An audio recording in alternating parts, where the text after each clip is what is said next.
Hello and welcome back to Happy Books. Today we will be reading The Mitten, adapted and illustrated by Jan Brett.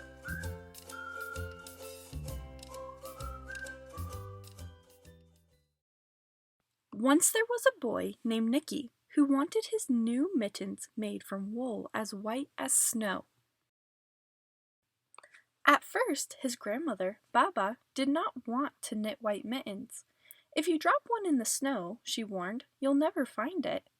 But Nicky wanted snow-white mittens, and finally Baba made them. After she finished, she said, "When you come home, first I will look to see if you are safe and sound, but then I will look to see if you still have your snow-white mittens." So off Nicky went, and it wasn't long until one of his new mittens dropped in the snow and was left behind. A mole, tired from tunneling along, discovered the mitten and burrowed inside. It was cozy and warm and just the right size, so he decided to stay. A snowshoe rabbit came hopping by. He stopped for a moment and admired his winter coat. It was then that he saw the mitten. He wiggled in, feet first. The mole didn't think there was room for both of them, but when he saw the rabbit's big kickers, he moved over. Next, a hedgehog came sniffling along. Having spent the day looking under wet leaves for things to eat, he decided to move into the mitten and warm himself. The mole and the rabbit were bumped and jostled, but not being ones to argue with someone covered with prickles, they made room. As soon as the hedgehog disappeared into the mitten, a big owl, attracted by the commotion, swooped down.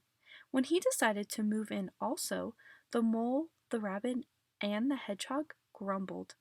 But when they saw the owl's glinty talons, they decided to let him in. Up through the snow appeared a badger. He eyed the mitten and began to climb in.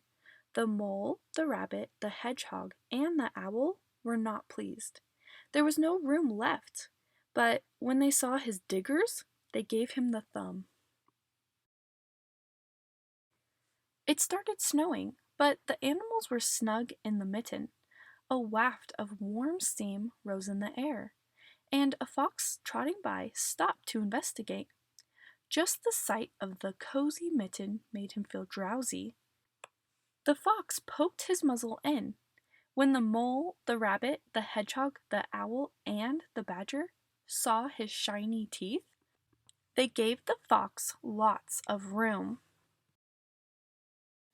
A great bear lumbered by. He spied the mitten all plumped up.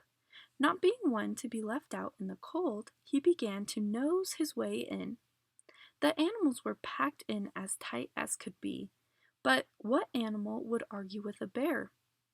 The mitten swelled and stretched. It was pulled and bulged too many times its size, but Baba's good knitting held it fast.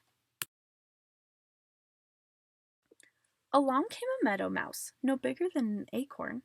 She wiggled into one space left and made herself comfortable on top of the great bear's nose.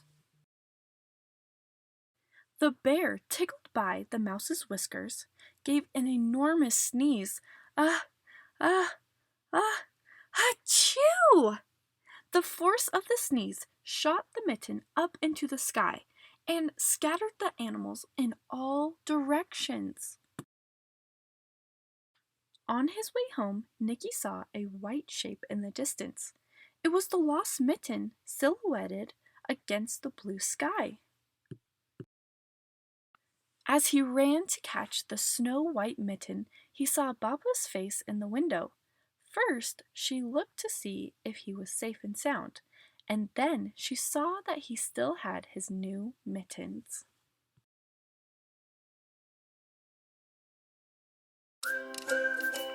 Thank you so much for reading The Mitten with me today. Be sure to like and subscribe, and we'll see you next time.